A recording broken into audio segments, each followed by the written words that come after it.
Hi, I'm Jeremy Davidson. I'm one of the co-founders and the CEO at Mr. Consistent, and I want to take you on my journey with cancer and how we came up with the pink Margarita to support the McGrath Foundation this summer. So at the start of this year, I found out that I had testicular cancer. I had some pretty uncomfortable feelings over Christmas, and then on New Year's Eve, I went out to have the cancer removed because it was an aggressive form of cancer. The treatment that they gave me was really, really hard. It was short and fast, but it did mean that it really knocked me for six with the chemotherapy. It was really hard to explain to my little girl what was going on and things like, why is daddy losing his hair, and why can't daddy pick me up, and all that kind of stuff as well. And I think as a young dad, that was one of the hardest things for me to deal with.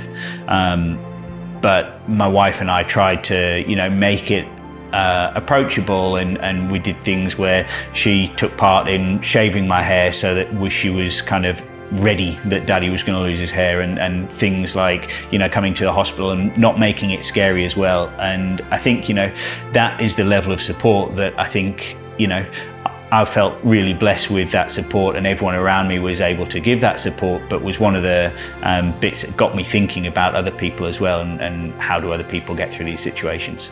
For me, I hadn't really experienced any major health issues before, so it was quite a shock to the system, going from being someone who's active and generally, pretty fit and healthy, to then just an absolute slap of, hey, chemotherapy's knocked you for six. Do you know what I mean? It was a really big shock to the system, for me, for my family, for the business, for everyone around me, and I had such incredible support, but personally that feeling of helplessness and that feeling of kind of not being able to do the things that you normally do was pretty heavy, and hit home pretty hard, that actually, hey, this is something that's really serious, and you gotta work hard to get through it, I guess. One of the things I felt really blessed with was people coming and visiting me at the hospital as well. And I think one thing that really stands out for me across the course was one visit where my wife and my little daughter came to play, and we went down. There's a grassy area at the hospital,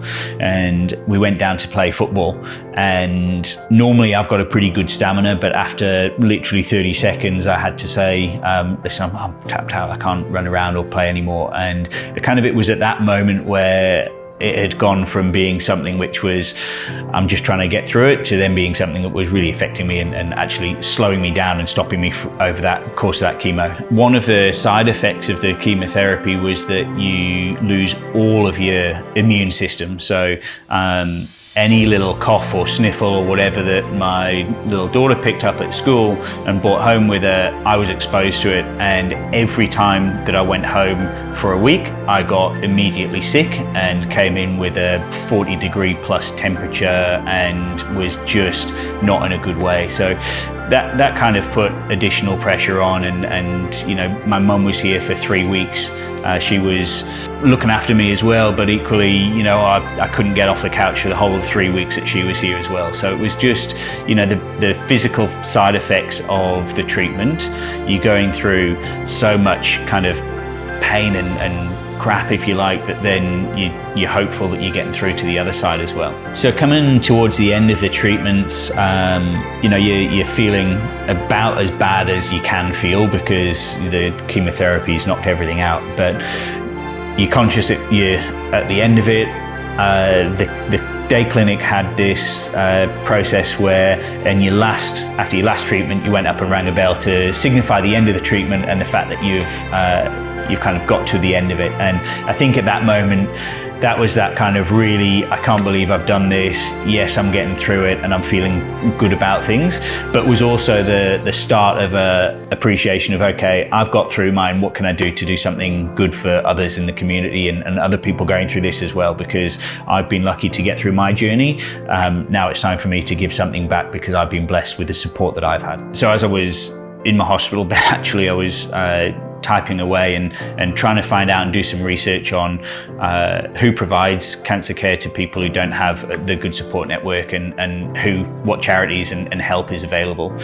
And I actually reached out to the McGrath Foundation and learned a little bit more about what they do with helping not just the person going through the cancer, but also their family, and offering support to people around them as well. They've traditionally been known for doing breast cancer support, but this year they're announcing that they're bringing their incredible support to people going through all types of cancer. So it was something that, again, with me personally resonated, and that good is now available to so many people who can have the benefit of a McGrath cancer care nurse helping them through their journeys as well. So that was a really cool kind of alignment that meant that we were going to be able to do something good together.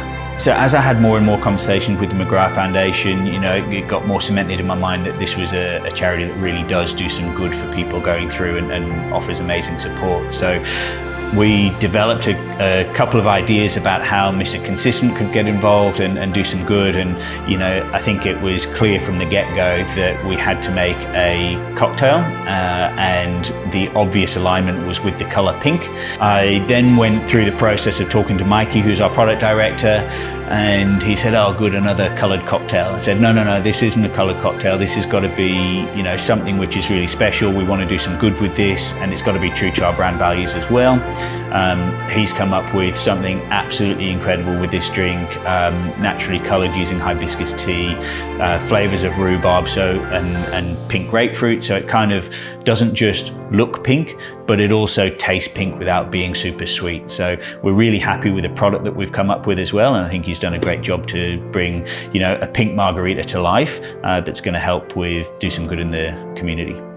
So we had a few different concepts for what we were going to do for the artwork on this one, and we wanted it to be something special and to have a bit of meaning and purpose around it. And when we were talking about it, we came up with the concept of a fingerprint being something that is unique and individual, and that really resonated, that everyone going through cancer has their own journey and their own way that they go through it. So the fingerprint artwork on the can is designed to represent that everyone's journey is unique and different and is individual to them. We're encouraging our awesome cocktail community to get around the pink margarita this summer and help us do some real good with the McGrath Foundation, supporting cancer care in the community. We're donating 50% of our profits from this to the McGrath Foundation to fund their amazing cancer care nurses out there. So we're asking you to, every time that you sip it, shake it, gift it, that your money is going to a good cause and you're helping do some great work for people going through cancer in Australia.